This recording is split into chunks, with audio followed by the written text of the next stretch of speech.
Greetings to the viewers and subscribers. Today we will be continuing with Applied Management N5 Part 2.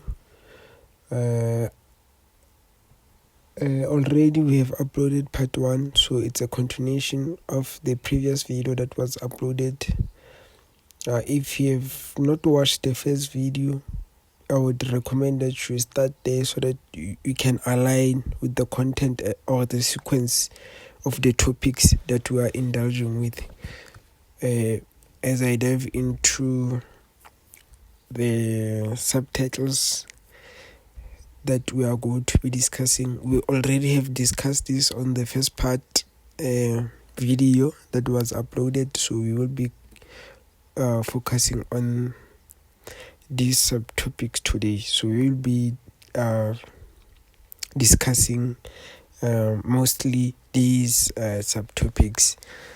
So if you are new to our video, I would recommend that you watch the first video, or maybe if you want to start here, I would also like to recommend that you have your pen and scribbler to take necessary notes that you think might be helpful to you. So the first subtitle that we will be discussing is the 10 most important phrases in customer service.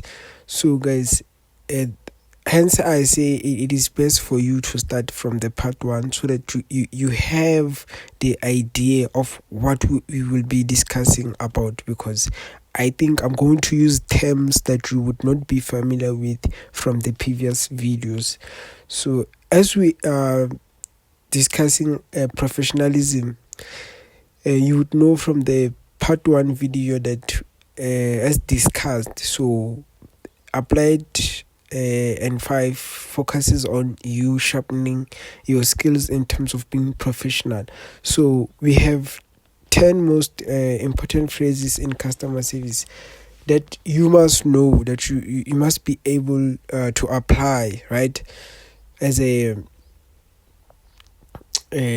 waiter, chef, business owner, front office desk manager. So these phrases are important for your future reference in terms of your work service or your in-service training. Wherever you go, you must be able to apply these 10 phrases. So as I start, the first, I'm going to be counting the points. Since there are 10, I don't think they are that important, but I've not seen the examiner asked such questions that of I'm aware about. So I think it might come up sometime in future exams. We don't know. So what we are doing is preparation for everything, guys. We need to prepare for tackling the examiner in always. So the examiner might surprise us and just test if we know such things. So we want to be able to apply our knowledge, right? So here are the points, the 10 points that are important under the customer service. The first point is, I apologize for our mistake. Let me put it right. So you would remember I said if a customer somehow is not happy about the food that you served, this is a phrase that you would want to master in your mind. You must be able to say things like the way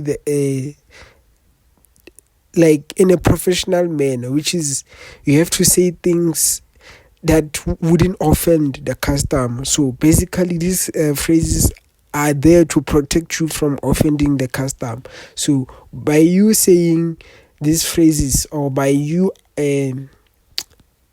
understanding or practicing these phrases in future, would help you to know how to respond to customer, because language is a barrier when it comes to us as Africans, because it's not our mother tongue. So hence sometimes we might struggle to apologize proper in English. So these phrases are there to remind you how to say things. So I said the customer is not happy about the food that you serve, what you're going to say to the customer is that I apologize for our mistake. Let me put it right. So that's the first phrase that you must remember. The second phrase is thank you for your business. Please call us again. It means you were dealing with a customer through a call, right? This is how you end a call. Thank you for your business. Please call us again. It might be a business partner. It might be a customer inquiry. So this is the phrase that you would like to know, because if you go for in-service training, before they put you in front office desk, they're going to compare who's more likely to handle the front office, right? So imagine if they see that you cannot end a call properly. Are they gonna pick you? They're not gonna pick you. So they're gonna pick someone who's more reliable, who's more efficient than you, and you would miss the position or the promotion by simply not knowing how to do things right. So such things you need to have them in your mind so that it becomes more easier for you to speak in English in terms of reference due to your workforce, work placement, or wherever. So the third point is, I am not sure, but I will find out and come back to you. This is the way that you're going to use. I said to you, for instance, let's say I'm a customer. I don't eat peanut cake or peanut ice cream. I want to know that can I have a berry ice cream, and you know that you don't have a berry ice cream at your establishment. You can't say no, we don't have. It will be rude to customer. For instance, if you are not sure that a establishment still does not offer berry ice cream, you would say I'm not sure, but I will find out and I will come back to you. Because you are trying to balance things. You are trying to balance things that you do have the berry ice cream for the day. Or it might be a case of today we are not selling a berry ice cream, and you know that. So rather, instead of rejecting the customer, you try and make them welcome by saying, let me go find out what we have on the menu today, right? So let me just go and find out what else I can offer you, and if the berry is not there, right? Let me try and find something similar to the berry. So the other point is that what else can I do for you? So normally waiters, after the customer have placed their orders, this is the phrase that you would use in future. You must be able to ask your guest, what else can you do for them? What else would they like you to serve them? So these are the things that will help you retain customer loyalty, retain a sense of belonging to customers. And another one is, how was our service? This is a phrase that you would normally ask at the end of the dishes, after the food being served, or when we are clearing up the table. These are the phrases that you are going to ask them, that how was our service? Can you rate our service, right? So obviously, if they are happy, they're gonna give you 5 star. Like, no, the service was fantastic. We enjoyed the meal. You gave us a great service. We thank you so much. Even the tip, they might end up tipping you higher, because why? You were professional in terms of delivering your service. So the other one is, how we are glad you called us. This is a phrase that if the customer tells you that I called earlier onwards and I was asking about 1, 2, 3 and what. So you're going to use this phrase to say, we are glad you called us again. And let me check on the system. I think we have a note under your name. Like, as a customer, I would feel that you have taken me important, right? It will give me a sense of importance to that establishment, that these people, indeed, they did take me seriously. So I would feel confident to even further up my bookings or my inquiries. So the last phase, it's always, you need to always thank the customer, guys. Thank the customer. So there's nothing as a karma and warmth as thanking the customer. You need to thank the customer. Always thank the customer. Even if they didn't buy, thank the customer. Thank you for coming to our place. Hope to see you next time. You must always thank them, because it will give them what? A sense of belonging. Referring to the part 1 video, I won't be discussing what we discussed on part 1. So we are going to be defining supporting services. What are supporting services? So supporting services, these services support the core business operation and customer service delivery in the industry. So these services support the core business operations and customer services delivery in the industry. So supporting services, they support the core of the business. So that's the definition of supporting services. They support the core of they support a core business operations. For instance, let's say we need people who are going to wash these dishes in order for us to serve more clients.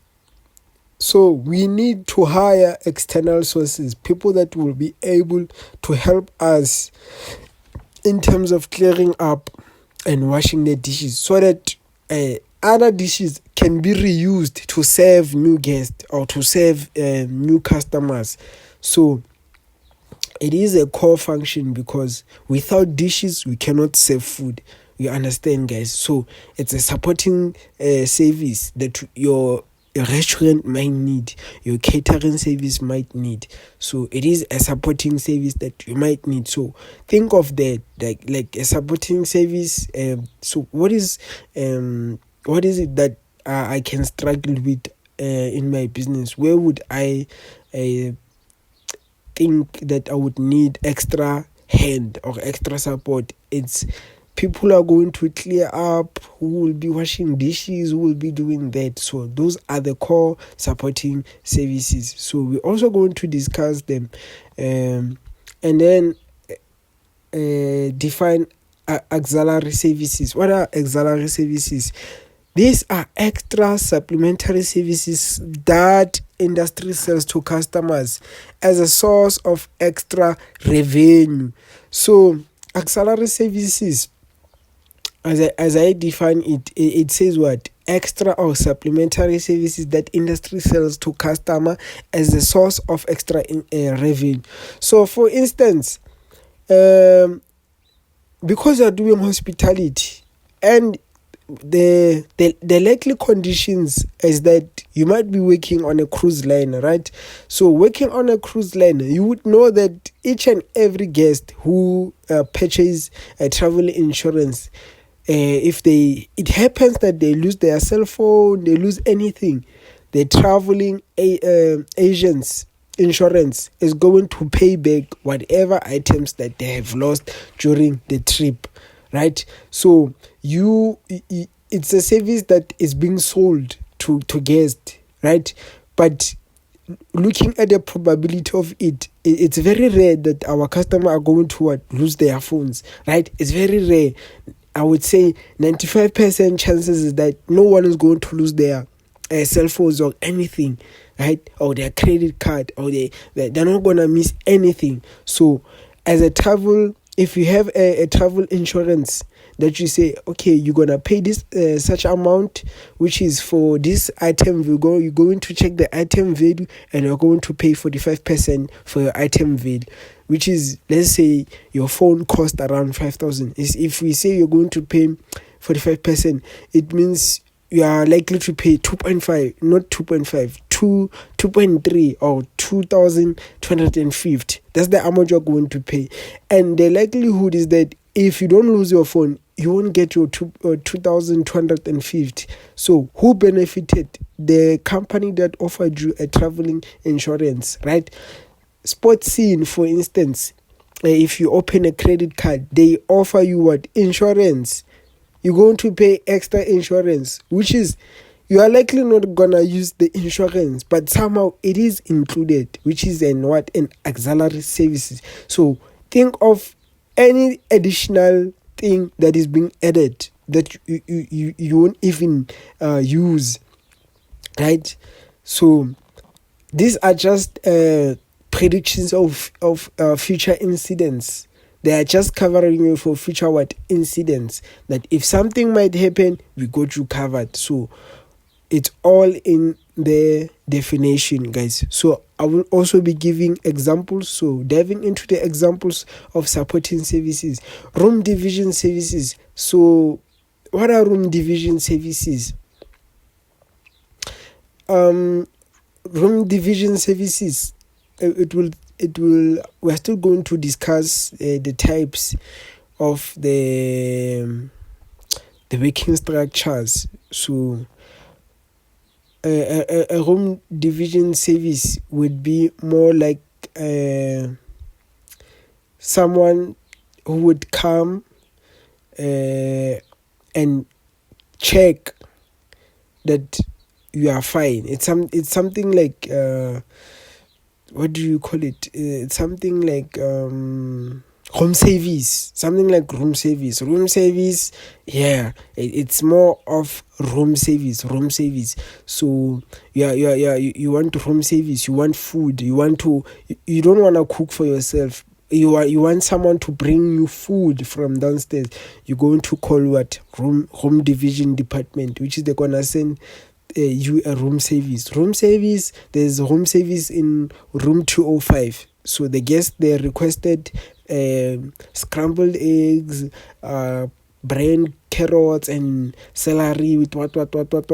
Then room service division will be the one who's reliable to deliver the parcel to the guest. And then the front office guest or department services. Front office it can be a door attendant, it can be a porter, it can be a receptionist. So a front office guest is someone who works in a front office department. So someone that will welcome you as you come in the hotel or as you come into the restaurant. Yes. And then housekeeping department services. So housekeeping, these are the people that are going to be cleaning your room. They are reliable to go and change the sheets before new guests book in the room. So housekeeping department, they are reliable to go and make sure that the room is perfectly, even though you clean the room before leaving. Housekeeping, they are reliable to go and check that the room is proper cleaned, the sheets are clean, everything. They rearrange the room. They make it smell fresh so that you as a guest, you cannot even notice that someone slept on that bed, right? So it's their responsibility to ensure that you wouldn't even notice that someone was there before you booked in. So security department, we all know security ensures that the place is safe, it's conducive, and you feel safe. You don't feel like you might get robbed, or you might get kidnapped or something. So security is there to maintain such things. Then maintenance department is also there to ensure if there's a leakage or the toilet is not proper working. You call the front office will send the inquiry to the maintenance department will be reliable to go and fix the issue, right? So the auxiliary services examples are travel insurance, car hire. For instance, the hotel has shuttle services. So instead of us just selling you accommodation, we included what? Car hire. We say for you, we can give you a 25% credit on what? On our car hire if you use our shuttle services. Meaning we did not only just sell you accommodation, but we included a car hire, which is it will take you wherever you want to go, but you would have paid for that services. We are making extra revenue for what? For selling that services, which is our shuttle services, then hotel transfer and other auxiliary services. If you would like us to transfer you to the nearby beach hotel, we can do that for you, but it will also be on cost. Maybe you're not happy, you can't rebook, right? You can't rebook. You only hoping that the hotel are they not able to transfer you to a bit more near hotel so that you can have this experience. So you would pay for that transfer fee, right? So they can do that on a transfer fee because hotels do work together. They somehow interlinked into one mother body, which is where they do their bookings and what. So currency exchange or foreign exchange, you are from United States, you are bringing in dollars. So for us to change those dollars into rands, we're going to charge you. We're going to have a conversion foreign exchange rate. So we're going to say we're going to take 16% or 15% for exchanging that currency. And then I won't discuss more, I think, on the terms. You must always read the terminologies. I said terminologies are there for you to read. You can just read them twice, thrice, for you to just have that idea, because they are important for one word questions. So I would be looking into generating centers. So revenue establishment. So what are these generating centers revenue establishment? So we are looking at what? Guest rooms, function rooms, food and beverage, laundry services. So these centers, they are also adding money. You are there at the hotel. We're telling you that for you to what? To have extra guest rooms, you're going to pay. We're not going to give you guest rooms for free. For instance, you just met your friend from somewhere and now you only booked for you alone. But you can also pay for your guest room. Like you can also pay for your friend. Maybe they can say, we are not going to charge you full price because you have booked with us. But however, you would pay half amount. So you're going to pay half amount. And then for food and beverage, which is if you want to eat, because of we gave you a tag that only allows you to eat, and now because you have a guest, you're also going to pay for the guest, for both of you guys to be able to have something to eat. Laundry services. So this one, it's mostly like if you want us to do you laundry, you're going to pay. But we do have tools for you where you can do your own laundry. We have our own machines where you can do your own laundry. No need to stress. But if you want us to wash your clothes, iron them, bring them fresh, then it will come at the service fee. So these are centers that generate extra revenue. So generating centers are those centers that generate revenue. Then ways to increase revenue at an accommodation establishment. So how do we increase how do we increase income in our accommodations? So we're going to be promoting customer experience. So if we have more ratings, our establishment is very likely to be recommended. Is very likely to be recommended to new customers who are looking for that particular hotel or something similar to our hotel. If our ratings are good, people are rating us 5 stars, they are complimenting us for our services, we are more likely to be to be recommended, right? We are more likely to be recommended. So they're gonna recommend us. Then another thing is encourage guest feedback. So by you taking feedback, it will mean you are analyzing where you went wrong. So in business, you won't always things won't always go right. So you must always encourage your clients to give you feedback. If you're running a catering service, you must ask the person to give you feedback. You must rate your establishment, you must rate your services, you must give you a feedback. How he felt about the service that you have provided. They're gonna tell you, the service was good, but we had a problem in terms of this and this. You note that down. Next time when you're about to be hired, you ensure that that problem that they highlighted, it does not happen to the next customer, because a reputation, it will end up meaning you are failing as a business owner. You are failing to rectify your mistakes. So if I tell you that the food was served cold, next time you need to ensure for your next customer that they wouldn't complain about the same thing. So you need to have things proper planned to see how are you going to finalize the plating and providing food that is warm. And then enable easy bookings. It must be easy to book. So people must be able to book via phone.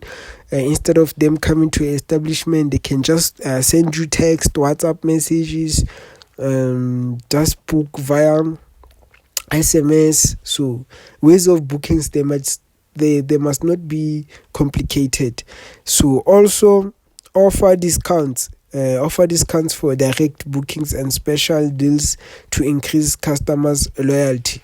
So if the guest books for the second time, you offer them a discount. We say next time when you book with us, we will be having a discount of 15%.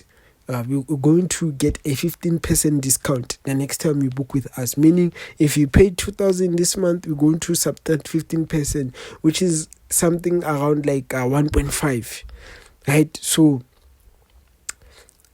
if you paid 5,000, something around 1.5, right? And obviously, the guest will want to go there because they are chasing discount. They will be chasing discount. So non-revenue generating centers, marketing, finance, human resource, maintenance, security. So why are they non-revenue generating? Because they're not bringing any income. Rather, they are taking income from you.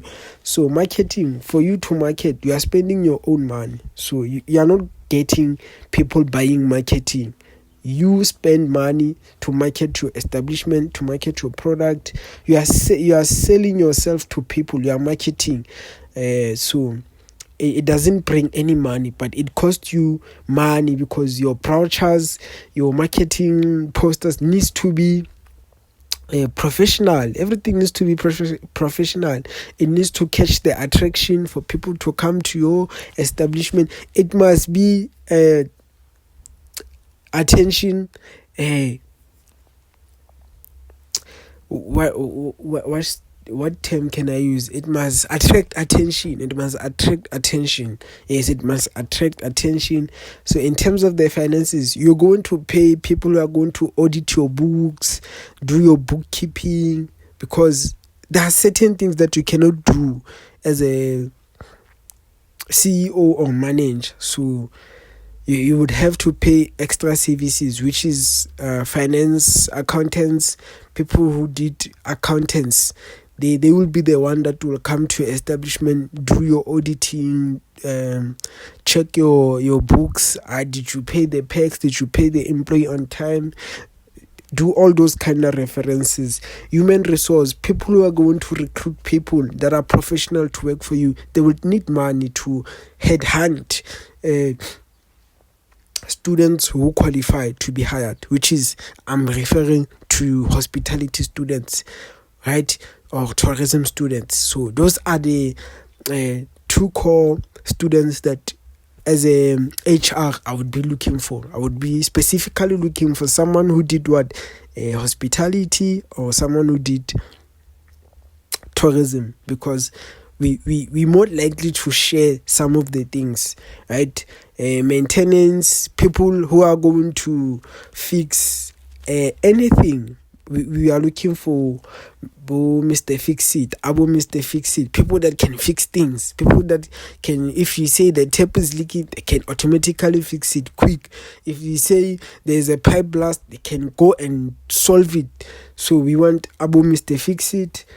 Security, you're going to pay a reputable security, ADT. People who will come to establishment, they see that this establishment is secured by ADT. They feel more safer. They know that there is an armed response at your establishment, making it less likely to be risky to go there. So you see that these are non-generating revenue centers because of such services that they offer. So I think we have come to the end of the video, and ensure that you show some love by subscribing, turning on that notification bell in order to be notified for new video uploads. And if also you're looking for tutoring services, our flyers are always posted at the end of the videos, so do check them out, and we'll see you on the next video, which is, I think it will be the final part.